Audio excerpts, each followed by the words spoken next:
Mente em Foco, isso mesmo, Mente em Foco é o nome do nosso programa e tem uma convidada para você ter mais foco ainda no seu sistema familiar.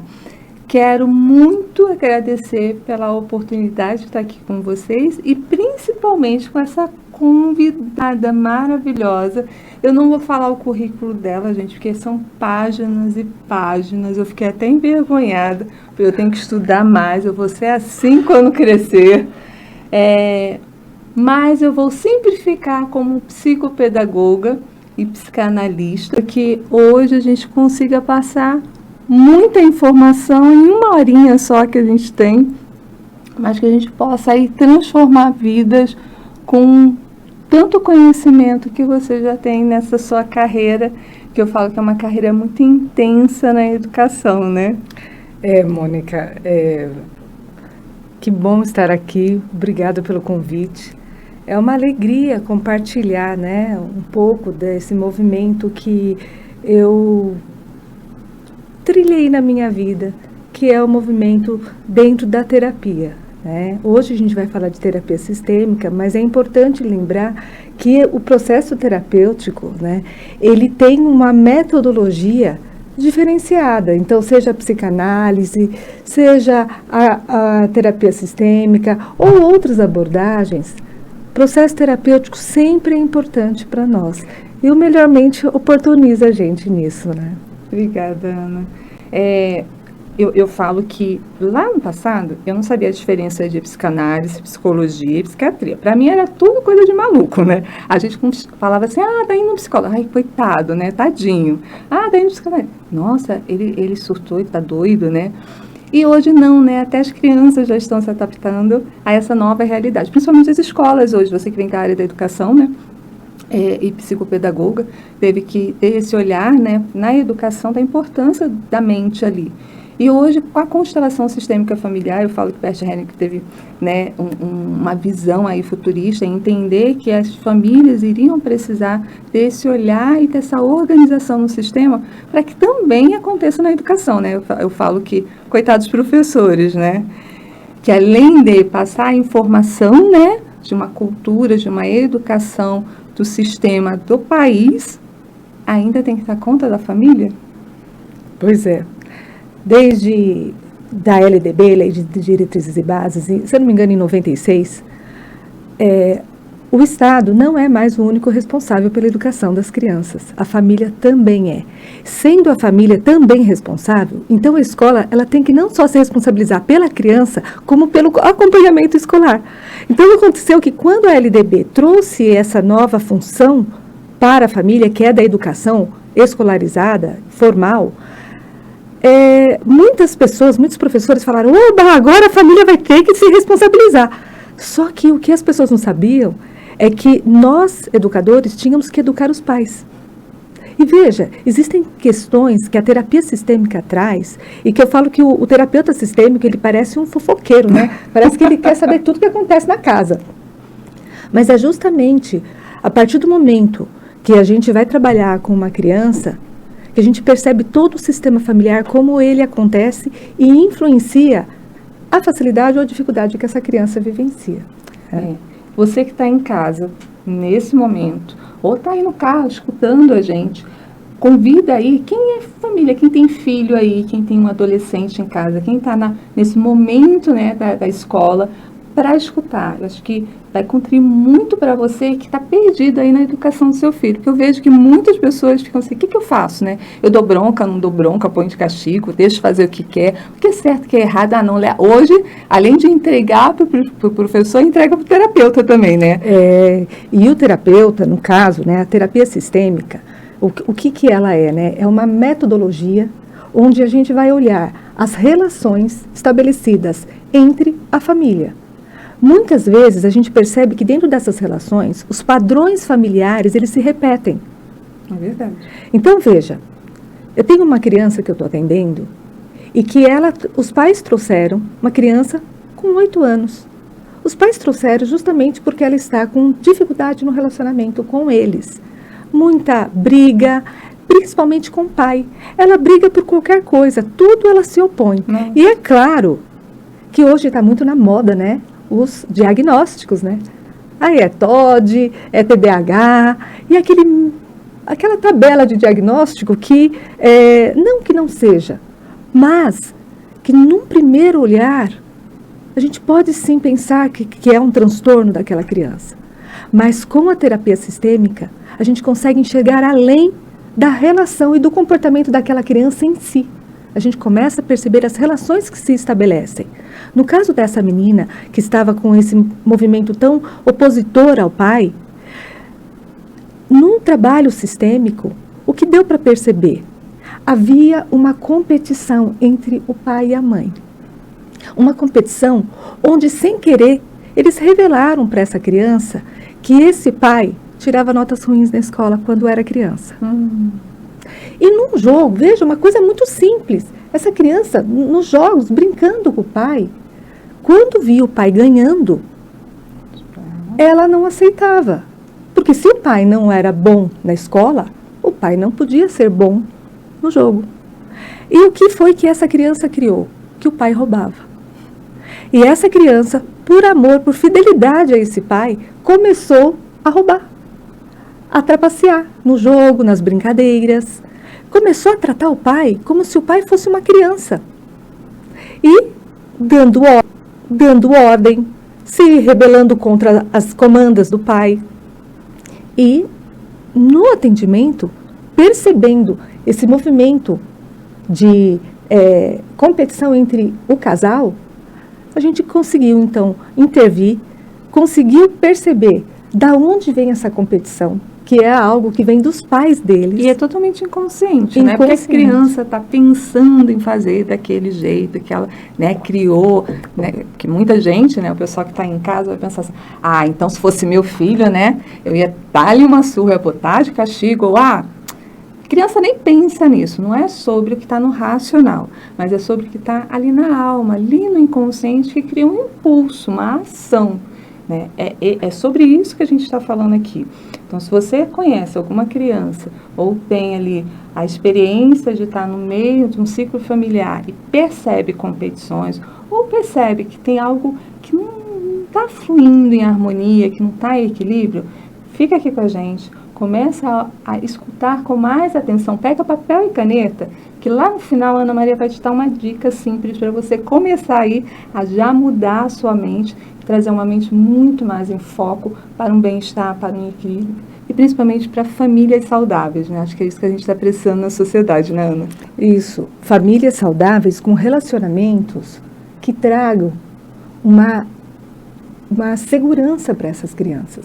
Porque o que aconteceu com essa criança? Ela se sentiu insegura no momento em que ela entendeu que o pai não era o herói que ele tinha que ser. Isto é, de alguma forma, por conta da dinâmica familiar, essa criança saiu do lugar dela. Qual é o lugar de uma criança, né, Mônica, dentro da família? É o lugar de filho. É o lugar de ser protegido. É o lugar de receber recursos.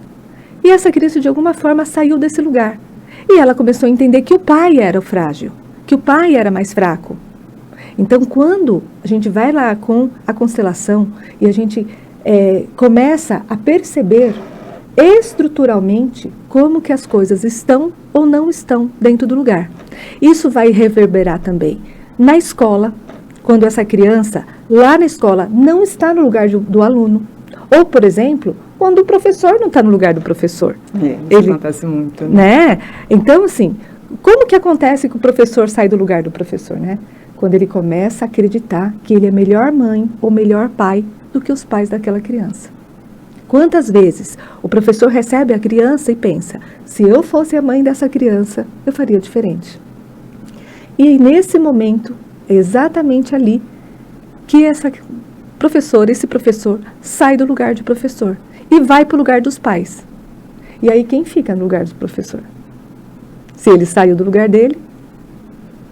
Então esse movimento de conflito entre pais, entre escola e família, para resolver problemas da criança e que em vez de resolver o problema, cria um novo problema, é algo que a terapia sistêmica que a constelação veio para ajudar nesses relacionamentos. Seja a partir de técnicas, né? Seja a partir de metodologias como constelação mesmo com pessoas, ou com objetos, ou mesmo com brincadeiras ou desenhos. O movimento terapêutico, ele pode ser de diversas formas, né? A gente vê muito aí na mídia esse movimento com pessoas, né, Mônica? É verdade. Ele foi o mais divulgado pelo Bert Hellinger, que foi o criador das leis sistêmicas. A constelação, ela não surgiu do nada, né? Não. A constelação, veja, já existia antes de Bert Hellinger. Existia a constelação estrutural sistêmica.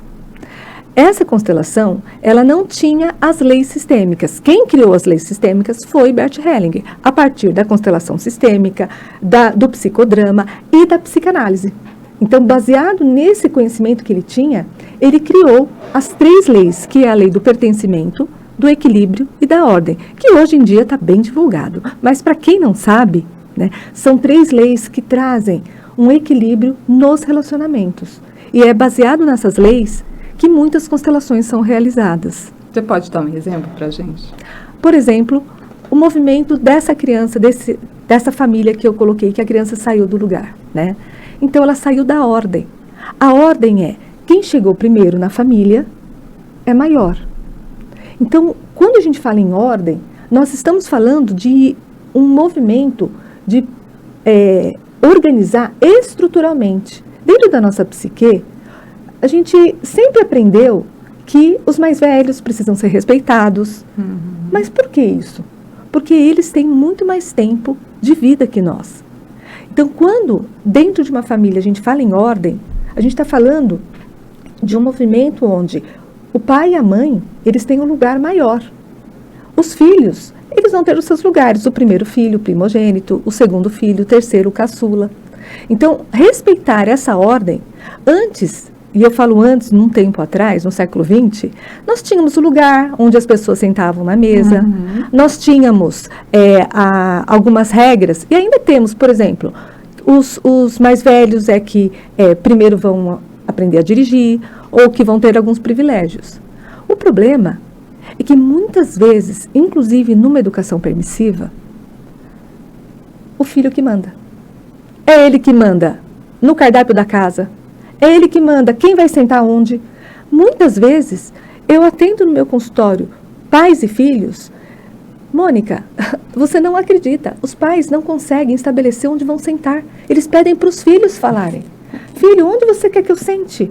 Filho, onde você quer sentar? A criança entende isso como uma insegurança dos pais. Quantas vezes, no meu consultório, eu tenho uma cadeira maior e uma cadeira assim, maior que eu digo no assento, no encosto, né? As crianças chegam, elas querem sentar na cadeira menor. É tão natural isso para as crianças. Pois olha, até hoje, tive pouquíssimos pais que chegaram e sentaram na cadeira maior. Normalmente eles pedem para a criança escolher. E eles entendem que isso é ensinar algo democrático, ou a escolher, ou ter autonomia. E não é. A criança fica insegura. Ela chega num lugar que ela nunca foi e o pai fala, onde você quer sentar? Ela não tem referência. Não tem referência. É por isso que a criança precisa de um pai e de uma mãe, né? Senão acho que a gente já nasceu no laboratório, né? Precisa de pai e de mãe, a gente já sabe tudo o que tem para fazer, com as escolhas da vida, o caminho que deve caminhar, né? Então precisa mais de pai e mãe, gente. Exato. E a ordem, essa lei, por exemplo, da ordem, que traz esse movimento. Quem é que põe ordem nas coisas? Quem é que define o que é agora, o que é depois? Isso é um movimento que o adulto faz. Mas, infelizmente, muitas famílias perderam esse movimento. Quem define isso? A hora de dormir, como vai comer. Então, muitas crianças definem que só vão comer se tiver um celular na mão. Só vão comer se for determinado alimento. Elas definem, né? Nem sabem a consequência disso. Eu acho que eu sempre gostei muito de olhar para os mais velhos, né? Ter amigos mais velhos, né? Observar. Porque na minha mente era assim, eles já sabem um caminho. Então, eu não preciso sofrer para encontrar esse caminho. Eles já sabem. né, são as referências, né? Em PNL a gente fala muito sobre referência, né? O cérebro precisa ter um foco, precisa de uma referência para poder discernir, né, bem do mal, entender aquilo que a gente não perde mais energia, né? A questão aqui é toda a energia de vida. A gente, por impulso, é sobrevivência. Quando a gente entra na emoção e na razão, a gente começa a viver, que são as experiências. A criança começa a experienciar, né? Ela tem o direito de experienciar, assim. Também tem aqueles pais super protetores, né, Ana? Não, cuidado, vai cair. Não pega esse copo que é vidro, você pode se machucar, né? Aquela coisa toda. Não é sobre isso. Essa experiência, essa liberdade, ela é necessária, né? Do olfato, do paladar, do tato. Ela precisa ouvir coisas diferentes. É legal, mas ela tem que ter um respaldo, né? Ela tem que entender que ela vai olhar para alguém e vai falar, posso? Isso é legal? Será que não vou sofrer, né? Não vou morrer aqui? Porque ela ainda está na sobrevivência, ela está experienciando para viver.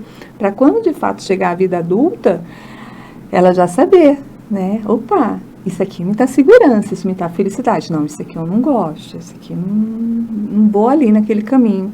Porque ela aprendeu. Eu acho que toda a base aqui que a gente quer trazer para você que está olhando, ouvindo esse momento com a gente, é uma consciência, não é doutrinar ninguém ser pai, ninguém ser mãe, mas é trazer uma consciência de organização do sistema familiar, para que todos possam viver conscientes do seu papel. Eu há muito tempo tenho observado também em consultório essa falta de harmonia nas famílias, né? Essa falta e o desespero também desses pais, né? Estou fazendo certo? Será que... Porque lá atrás fizeram assim comigo, mas eu não gostei. E aí me veio agora uma palavra à mente, que eu amo quando a Ana fala isso, eu vou pedir para ela falar mais sobre isso, colocando aqui dentro do processo da terapia sistêmica, que é adultar. Adoro. Primeira vez que eu ouvi a Ana falando adultar, numa aula de constelação, eu falei exatamente isso, né? Porque quando eu estou com a minha mãe, olha, eu estou 50 anos aqui na porta, conversando comigo, meio século, e olho para trás, caramba, já foi meio século, será que eu tenho mais meio século para frente? E a gente entra nessa consciência de estado atual. Mas quando eu estou ali, olho para minha mãe, eu me sinto criança, né? Eu quero colinho, eu quero cafuné, eu quero lembrar da comida dela, até emociona, né? Lembrar da mãe. E eu garanto que muita gente aí está lembrando, talvez a mãe não esteja mais aqui com você, mas quando você lembra da sua mãe, do seu pai, do seu passado, você sente aquele acolhimento, aquela proteção, olha como foi bom, mas a vida continua. E agora sou eu comigo mesma. E aí? Como é se eu não adultar? Então, Mônica, isso que você está colocando é exatamente a questão estrutural, ou no caso, a ordem que a gente falou. Quando eu penso na minha mãe, qual posição que eu estou? Estou na posição da criança, da filha. Essa posição, ela tem uma dinâmica. Então, quando você tem uma dinâmica com a tua mãe, esse movimento de estar junto com ela, seja em pensamento ou fisicamente, faz com que você se coloque nesta posição. Quando eu estou numa outra posição, por exemplo, a de mãe. Você é mãe. Uhum. Quando você se coloca como mãe, se você continuar no papel de filha, o que seu filho vai estar em qual papel? Se você continuar, se manter, querendo ser cuidada, tendo aquele afago, aquele carinho, aquele olhar especial do que você precisa, que uma mãe dá para uma criança, se assim você permanecer como mãe, qual vai ser o papel do seu filho? Aí é o famoso emaranhado, né? Eu acho lindo na aula, quando você dá aula, que você pega aquela linha e passa entre os alunos e tal, e eles vão vivendo aquela experiência do emaranhado, né? Que é isso, eu tenho que entender o meu papel naquele lugar. Só que aqui, nesse lugar eu tenho outro papel. Isso tem que ficar muito definido na nossa mente, porque senão a gente começa uma cobrança que não é devida. E é uma cobrança que a gente fala da nossa criança. Eu, como criança, tive uma mãe, você, enquanto criança, teve uma mãe. Ausente ou presente, carinhosa ou não, mas você teve uma mãe. Quando nós olhamos para essa mãe e ainda sentimos que essa mãe deve para nós, isto é, ela não fez tudo o que nós desejávamos ou precisávamos, isso nos coloca na posição de criança, isto é, a gente ainda quer receber. E aí a gente não consegue ser adulto, a gente não está no papel protagonista da nossa vida. Exatamente. Então, quando eu adultar, quando eu precisar ser a pessoa que vai atender todas as minhas necessidades. Então, eu quando criança, por exemplo, fui espancada, ou fui abandonada, ou fui muito, vamos dizer assim, deixada para lá por uma mãe. Quando eu estou adulta, eu preciso atender essa necessidade que eu sinto. Não é mais ela que faz isso. Sou eu que faço. E como eu faço isso, é o meu papel de ser adulta. É minha posição de adulta. Se eu continuo no papel de filha, mesmo sendo adulta, eu acabo, então, comprometendo todas as relações que eu tenho em volta de mim. Seja, por exemplo, com o meu relacionamento conjugal. Você acha que meu marido quer casar com uma criança? Quer ter uma mulher que quer um carinho de mãe, que quer a atenção de uma mãe. Muitas vezes as pessoas casam e desejam do seu companheiro a atenção que desejava da sua mãe. Engraçado. Ontem eu escutei uma cliente falando sobre isso, que estava numa conversa com o cônjuge, e a discussão foi, ele verbalizou isso, mas você não está fazendo como minha mãe fazia. Em questões de casa, arrumação de casa. Mas você tem que fazer igual a minha mãe. E aquilo impactou, né? E terapeuticamente a gente já entende todo o trabalho. E pode ser que você aí esteja vivendo por essa situação de, o meu cônjuge cobra, casa, comida, roupa lavada. Eu não tenho mais que fazer isso? Não é sobre isso, né? Mas a associação dessa informação tem que ser igual o que minha mãe fazia, igual o sustento que meu pai trazia para casa. Se não for assim, está errado. Ou tem que ser muito melhor que eles, porque eu quero provar para eles, né? Qual é a necessidade e o desejo da sua alma agora? E você pode estar pensando, nossa, Mônica, estou vivendo esse conflito, está difícil para mim, estou perdida, acho que relacionamento não está certo. A gente pode falar que eu fui casada há 28 anos, a Ana está casada há quantos anos? Há 35 anos. Então, acho que a gente tem um pouquinho de experiência do que é relacionamento, né? E os desafios de um relacionamento, e isso vai refletir nas crianças, né? A criança não nasce inspirada a ser ou deixar de ser alguma coisa no útero. Ela começa a aprender a partir do útero. A psicanálise fala muito, né, desses ciclos, desse aprendizado, que é a formação aí do adulto, né? Se esse adulto está ali desequilibrado financeiramente, emocionalmente, aconteceu lá na infância. Por isso que Freud falava que a culpa era da mãe. Mas não é a mãe, você mãe, eu mãe, mas essa mãe que está no nosso inconsciente, dessas lacunas que vão ficando no nosso emocional. Muita gente deve estar perguntando aí em casa, Ana, tá, e como é que funciona uma sessão? Eu posso fazer online, eu posso fazer presencial, tem que ter gente, porque eu vi lá na internet um monte de gente, eu não quero me expor, né? Como pode, e isso funciona, isso é espiritual, né? Abaixo algum guia, porque muita gente ainda associa, né, com essa informação de que, o fulano de tal faleceu, desceu aqui e vai falar comigo. Não tem nada a ver, né? Então, não tem nada a ver dentro do movimento que nós fazemos, Mônica. Porque existe sim constelações que são espirituais, que são quânticas, que são...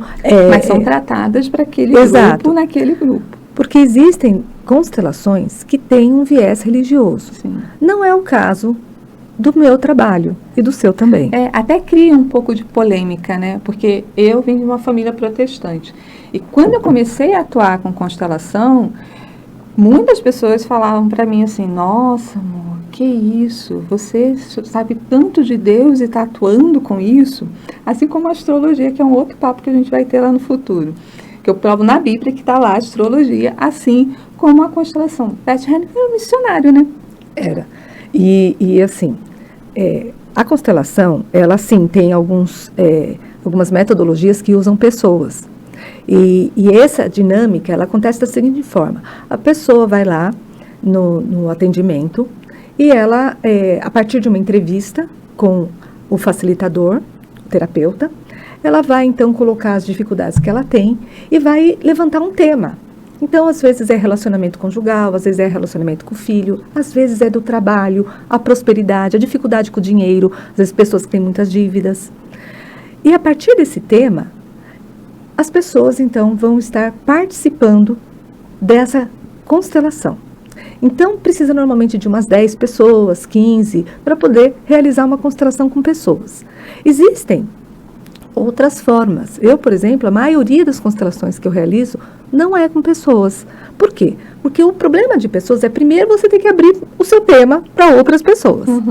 Segundo, que há dificuldade de você juntar tantas pessoas, porque o ideal é que essas pessoas não te conheçam, para que não tenha influência. Porque se você levar um irmão, um tio, essa pessoa te conhece, ela sabe suas questões. Compromete a metodologia. Então, é complexo você conseguir pessoas que você não conhece. Bem, pelo menos aqui em São Paulo, né? E tem uma outra questão que é fundamental, que é você também, quando você faz constelação com pessoas, essas pessoas podem estar trazendo o tema delas. Pode estar, sem querer, né, atuando não de acordo com a técnica daquela pessoa que está sendo constelada, mas ela pode estar trazendo um conteúdo próprio. Por exemplo, pessoas que querem incorporar dentro de uma constelação. Né? Então, isso, o facilitador, né, o terapeuta, ele precisa estar muito atento para que isso não aconteça. No curso, a pessoa consegue aprender como ser um facilitador. Sim, o curso, para desenvolver essa técnica, essa metodologia, é um curso que a gente faz em 5 meses, é um final de semana por mês, e a pessoa vai desenvolver não só a técnica com pessoa, mas também com objetos. Então, a gente pode usar bonecos, que é muito também divulgado, ou objetos quaisquer, como chave, copo, batom, que tesoura. Naquele momento. Enfim, também podemos fazer constelações só na imaginação. Então, hoje, a constelação, ela é muito feita online, porque justamente você não precisa de pessoas, apesar que online também dá para fazer com pessoas. No curso, o que é importante no curso? Né? Muitas pessoas falam assim, Ana, mas eu não quero ser terapeuta. O curso, ele é uma aprendizagem para a vida.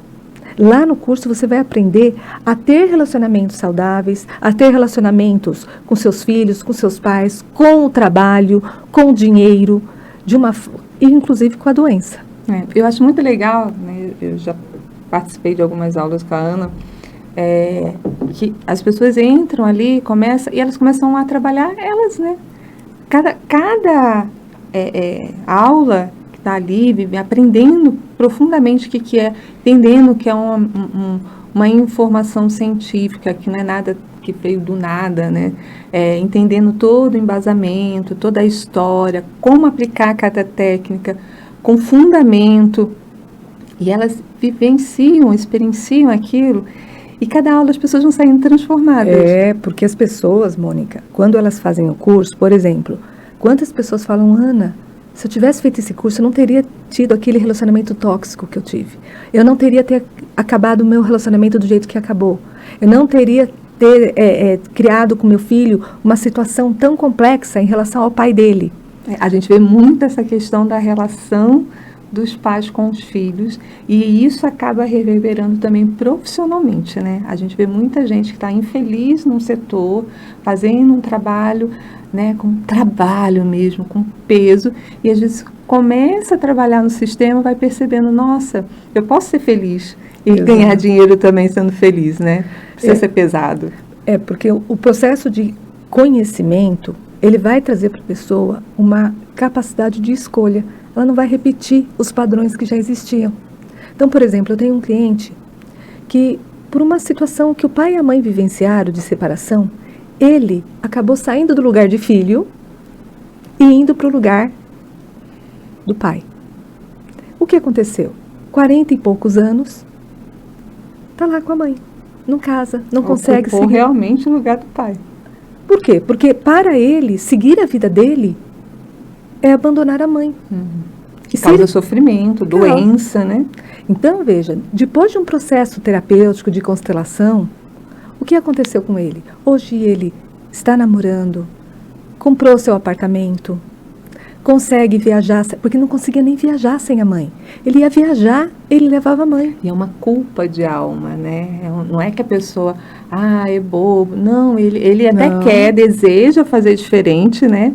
Tá ali, nossa, mas meus amigos estão casando, olha, fulano tá com filho, que lindo, olha, como vai ser a minha vida lá no futuro, né?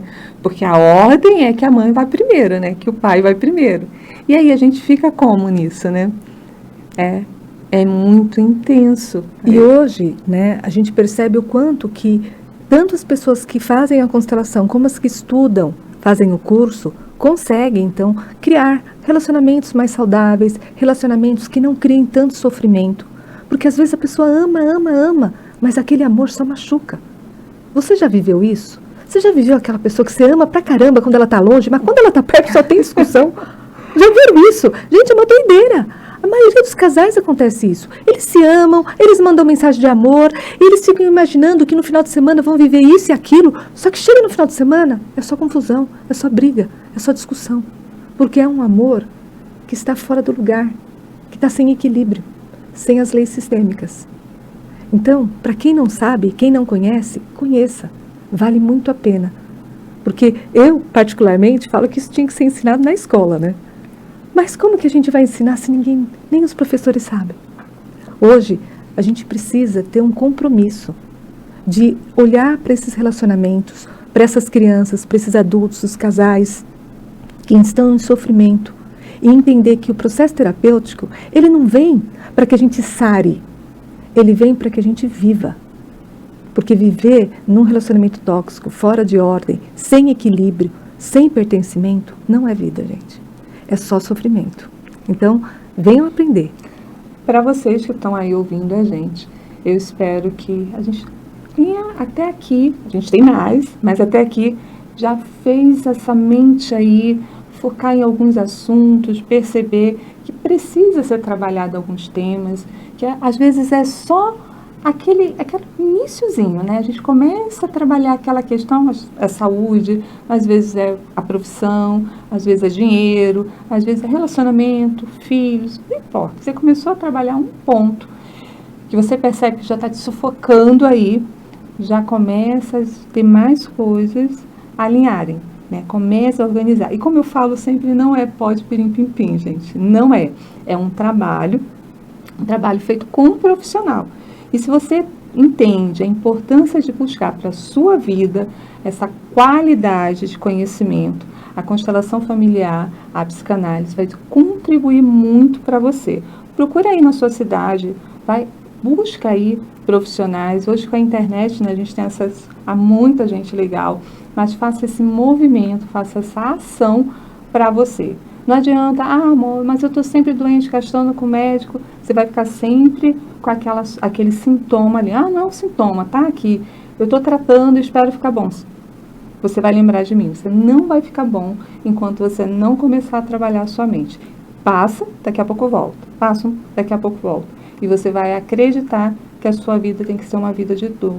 E não precisa ser uma vida de dor, tá, gente?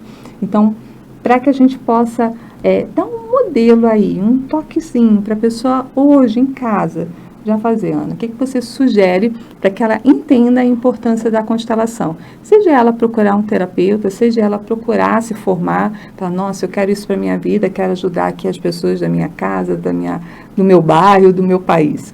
Qual a dica que você dá? Para quem está em casa, a gente pode aprender juntos como é que a gente coloca as coisas no lugar certo. Porque a nossa mente, ela funciona de forma estrutural. Então, nós temos uma posição, um lugar no mundo.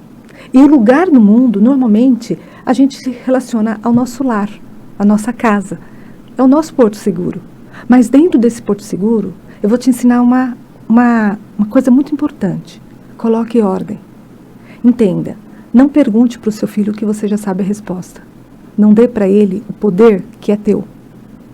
Então, para que a gente possa colocar as crianças no lugar de crianças e os adultos no lugar de adultos, lembre-se, as pessoas têm que ter lugar para dormir. Hoje, as crianças dormem, quer dormir no lugar da mãe, quer dormir no lugar do pai. o pai tem que dormir no sofá, ou a mãe tem que ir lá dormir na cama da criança. Coloque as coisas no lugar. Tenha claro o que é prioridade para os mais velhos. Então, talvez você que já perdeu seus pais ou não mora perto, coloque uma foto dos avós, coloque uma foto dos pais e mostre para as crianças que eles já vieram antes delas. Não pergunte para as crianças o que elas precisam saber de você. Não pergunte para elas o que elas têm que fazer. Dê segurança para as crianças. É isso. Você falou uma palavra-chave, segurança, né? É por isso que a gente está vendo essa desorganização, né, na sociedade, né? Onde todo mundo se sente muito inseguro. Mas a violência, né, cara? Mas é por isso, começou em casa. Se você não consegue se sentir bem na sua casa, como é que isso vai reverberar no seu bairro, né, no seu estado, no seu município, né? Muito menos no seu país, que a gente vai somando aí essa unidade, criando essa força intensa nesse país. Eu vou pedir para você, Ana, dar um exercíciozinho, sabe? Algo básico, que a pessoa possa sentar agora e experienciar essa força que vem desse pai, dessa mãe, e que ela possa começar a entender a partir dela que se ela colocar os pais dela no lugar dela, aí ela tem uma referência também para colocar os filhos no lugar de filhos, né? Porque senão ela ainda vai ser criança ali, né? Eu acho que um exercício bem interessante é a gente conseguir, né, imaginar, um exercício de imaginação. Esse exercício de imaginação, ele pode ser feito em qualquer lugar, mas é importante que seja feito num lugar seguro e que a pessoa não seja interrompida. Então, imagine que você está sentado ou deitado em algum lugar e, de olhos fechados, imagine que atrás de você tem seu pai e sua mãe. Imagine você com o pai e com a tua mãe atrás de você. E que você vira para frente dos seus pais e agradece a eles tudo o que você recebeu deles. Talvez o que você recebeu não tenha sido tão importante quanto você gostaria que tivesse sido. Mas olhe para os seus pais, vire para eles, olhe e diga: muito obrigada por tudo que eu vivi. Agora eu dou conta. E imagine você virando de costas para os pais, sentindo eles ainda lá, sentindo a força do pai, da mãe. Essa força aqui é a vida. Não é uma força de alegria, uma força de prosperidade. Não, é a vida. Estou aqui respirando, né? Exato. Sinta a vida a partir do pai e da mãe. E olhe para o seu futuro. O seu futuro, ele pode ser o seu projeto de vida individual, onde você tem a sua saúde, a sua profissão, a sua autoestima, o seu conhecimento. O seu futuro também pode ser um projeto coletivo, no seu relacionamento, os seus filhos, uma atividade comunitária que você tenha, um serviço filantrópico, um serviço religioso. Olhe para o seu futuro, sentindo a vida, sentindo que agora é você que vai dar conta, que você não precisa mais agora olhar para os pais para receber deles. Esse exercício, ele é bem simples, mas ele é importante para a gente se posicionar diante do nosso futuro, porque o nosso futuro está no lado oposto dos nossos pais. O nosso futuro, para eu poder conquistá-lo, eu preciso abrir mão de receber recursos dos meus pais. Enquanto eu quero o colinho, o amor de uma criança, eu não consigo olhar para o meu futuro. Eu não dou conta dele. Eu sou pequena, né? E é muito interessante, gente, porque eu falo isso para todo mundo. Eu vivi 40 anos com a minha mãe, né? Eu fui trabalhar com 9 anos, já cansei de contar a minha história, mas sempre com essa responsabilidade de tomar a posição do meu pai, de cuidar da minha mãe. E eu dormia na cama com ela, né? Porque a gente morava só nós duas. Então, uma cama, as duas ali. E eu sentia que eu tinha que trabalhar para a minha mãe. Até meus 40 anos de idade, quando eu tive câncer. E no câncer eu falei, caramba, se eu morrer hoje, né? O que vai ser da minha mãe, que já está com 80 e tantos anos? Quem vai cuidar dela? E olha, eu tinha 8 irmãos. E eu era caçula, quer dizer, minha mãe dava conta daqui, mas eu achava que não, né? Ela não dava conta. E eu quase morri para dar essa liberdade para minha mãe. Percebe que quando você sai do lugar da criança frágil, que está recebendo, e vai para o lugar da heroína, que vai cuidar da mãe, que vai salvar a mãe, é porque, na verdade, você quer ser vista por essa mãe. Exatamente. O processo de aprendizagem da terapia sistêmica é um processo que traz para a gente uma clareza em relação a esses movimentos.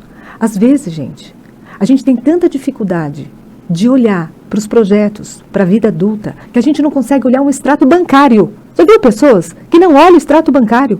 Elas não conseguem olhar e se responsabilizar pelo que elas ganham e gastam. Porque elas estão na posição de criança. Para você que está aí com dívidas, pode ter certeza, você está na posição de criança. E esse movimento de amadurecimento, de adultar, é um movimento tão importante que vai definir, inclusive, a nossa facilidade ou dificuldade de administrar nosso dinheiro. Porque quantas pessoas aí ganham dinheiro e sempre estão com dívidas. Exato. A gente vê aí famosos vivendo isso, com dívidas enormes, apesar de ganhar bilhões. Então, olhar para esse movimento de aprendizagem da terapia sistêmica é muito maior do que uma constelação, gente. É muito maior, é uma compreensão dos relacionamentos humanos. Eu queria ficar aqui, acho que a gente tem assunto aí para dias, né? Por isso que dentro da formação a gente fica um final de semana inteiro, né? Acho que é uma imersão ali, que começa às 8 da manhã e a gente fala, acaba. Não, acaba quando tem que acabar. É muito legal porque os alunos não querem sair dali. E é sábado e domingo ali, vivendo intensamente. E a cada mês a gente vai vendo uma pessoa diferente ali. Né? É o mesmo aluno, mas é uma pessoa diferente, é uma história familiar que vai mudando, diferenciando ali. Eu acho isso muito bacana do curso. Eu sei que, gente, tem um monte de curso. Eu não estou desvalorizando nenhum curso. Já participei, para minha formação de constelação na época, foram 3 anos, né, que a gente vivia, assim como psicanálise, né, que era 3 anos e meio, 4 anos. E hoje, com a tecnologia, isso, né, resumiu bastante. Mas nada como uma vivência, né? Eu digo que agora, com a tecnologia, você está no Google, você tem teoria de tudo que é forma, né? Você aprende o que você quiser.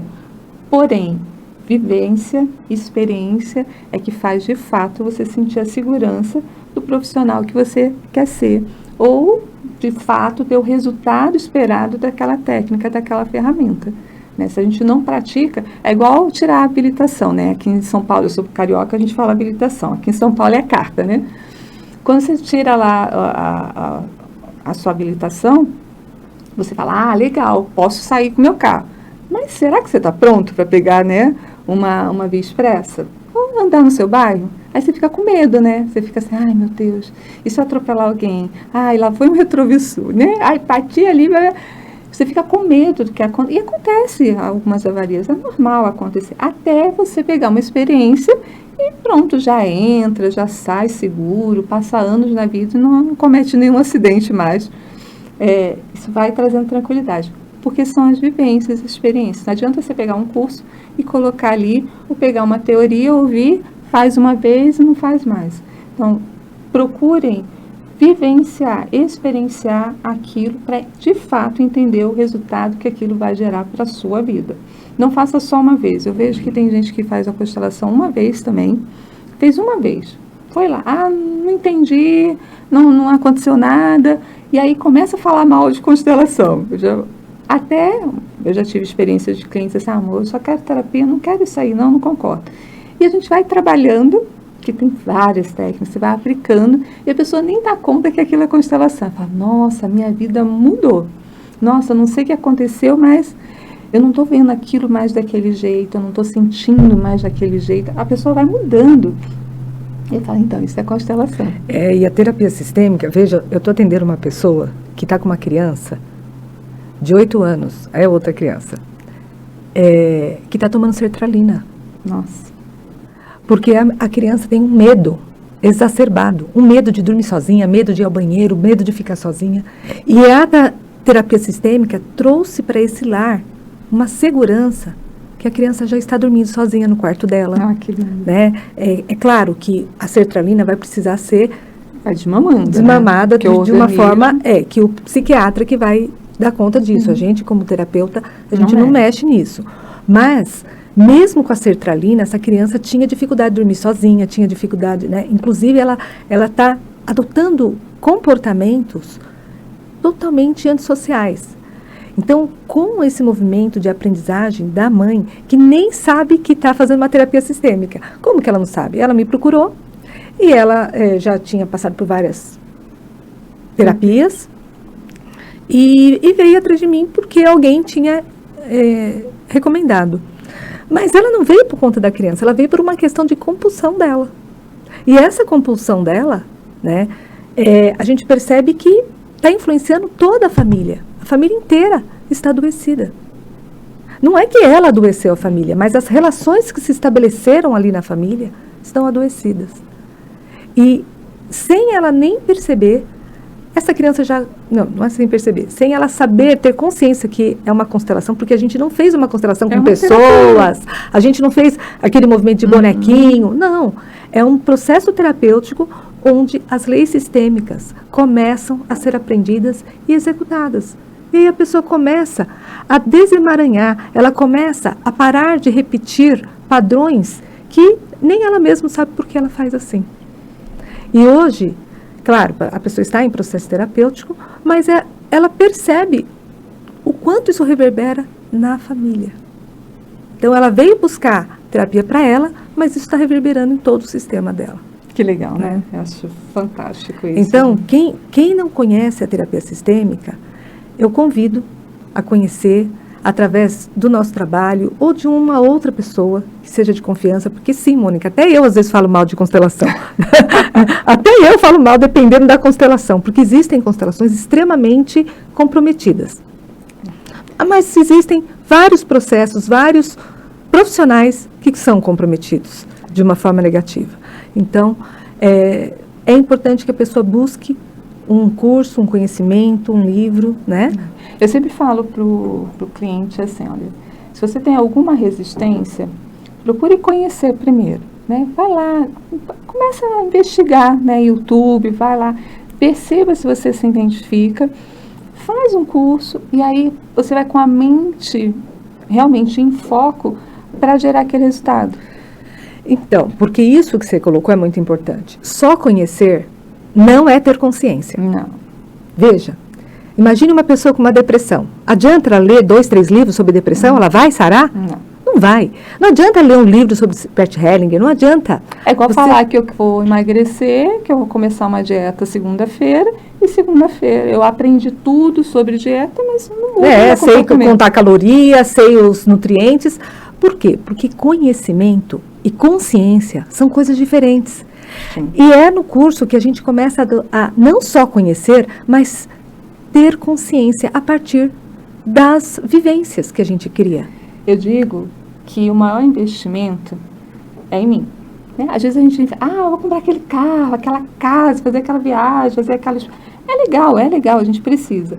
Mas se eu não estiver aqui respirando, o que vai valer a pena? Todo esse dinheiro que a gente ganha, esse trabalho, essa rotina. Mas primeiro eu tenho que fortalecer esse corpo para receber essa alma. Para ir no dia a dia aprender e ter gratidão por esse aprendizado. E acho que esse é o movimento de consciência. Bom, gente, a gente está chegando ao fim. Eu quero agradecer muito aqui a toda a equipe, todo mundo que está nos ajudando a estar aqui junto com você. E agradecer muito a Ana Maria por estar compartilhando tanto conhecimento, compartilhando aí do seu tempo, da sua experiência com a gente. Acho que foi um papo engrandecedor, que vai ajudar muita gente. Quem já ouviu falar, quem nunca ouviu falar, mas compartilha aí com o pessoal, né? Lembrei de uma pessoa, uma família que está passando isso, um ser que está com isso, compartilha. Nosso intuito principal é que você perceba que a sua mente é a sua maior amiga e que você precisa nutrir ela com muitas boas, excelentes informações, que o mundo está com um monte de causa e catástrofe. Isso. Para de olhar para isso, procura coisas que vão alimentar a sua alma com esperança, com vontade de continuar vivendo, para a gente fazer um mundo melhor. Não esquece de seguir, de compartilhar e de curtir. Ai, eu odeio falar isso. A gente vê o YouTube e pensa, ai, nossa, tem que falar. Tem que falar, porque a sua mente precisa ser direcionada, gente. Vai lá, é a troca que a gente está pedindo com você. Tudo nessa vida tem que ter o equilíbrio, né? A constelação mostra isso, o dar e o receber. Tudo que a gente recebe, que a gente fica grato, a gente tem que trocar. O pratinho de bolo da vovó antigamente, né? Você recebia o bolo, aí você falava assim, nossa, que delícia, eu tenho que colocar alguma coisa. Não pode devolver o pote vazio. Não pode. Então, eu peço para você, se valeu a pena para você, se fez sentido para você, vai lá e compartilha com alguém. Não fica só para você, não. É claro que a gente vai ter mais episódios aqui com a Ana Maria. Peça aí também. Entre em contato com a gente. Eu queria saber daquele assunto, quero saber daquilo outro. Marca aí a gente num comentário, que a gente quer trazer respostas para você. Venha conhecer o nosso curso Melhormente, venha conhecer a Ana Maria e engrandecer aí todo esse potencial que a gente tem de uma qualidade de vida, uma qualidade de corpo. Porque muita gente pensa assim, terapia é só quando a gente está, né, surtado, está em depressão, e a academia é só para o corpo ficar bom. Não é só assim, né, Ana? Ana, obrigada pela sua companhia, pela sua amizade, pela sua troca, porque sempre que a gente está junto, a gente até brincou assim, 1 hora vai ser pouco, né? E a gente está se controlando aqui para não entrar em um monte de assuntos, porque tem muita coisa para a gente falar, né? E assim, para todos nós que estamos olhando para o processo terapêutico, vamos lembrar que esse é um movimento de consciência. Hoje, terapia não é mais para te tirar da loucura, é para que você tenha consciência e viva sem seguir a manada. Viva o que você realmente quer viver, porque, como você colocou, né, a gente é induzido. E nós, hoje, somos induzidos a viver padrões não só familiares, mas padrões de comportamento que nem sempre condizem com o que a nossa alma quer. Então, veja, o processo de aprendizagem, o curso, por exemplo, são 5 meses. Em 5 meses você muda totalmente sua forma de ver os seus relacionamentos, seja com o trabalho, com sua família, com seus amigos, mesmo, né? Com você mesma. Então, quando você traz, Mônica, a sua relação com a mãe, por exemplo, e a sua relação com a doença voltado com esse movimento com a mãe, talvez você que esteja aí em casa ouvindo, não entenda muito bem, não esteja muito claro o que o câncer da Mônica tem a ver com a mãe dela. Por isso que conhecimento não é só informação. A gente precisa trazer aquilo para a nossa vida e conseguir sair de um patamar de conhecimento e ampliar a nossa consciência. Essa ampliação nem sempre acontece com um movimento terapêutico. Muita gente amplia a consciência sozinho, mas apenas 5% da população está ampliando a consciência. As pessoas estão vivendo basicamente só para comer e viver. Então, você que está querendo ampliar sua consciência, saiba, você está já evoluindo. Então, não abra a mão da sua evolução. Gente, mente em foco, transforma. Meu muito obrigado. Até a próxima, se Deus quiser. Fique com Deus. Obrigada. Obrigada, Mônica.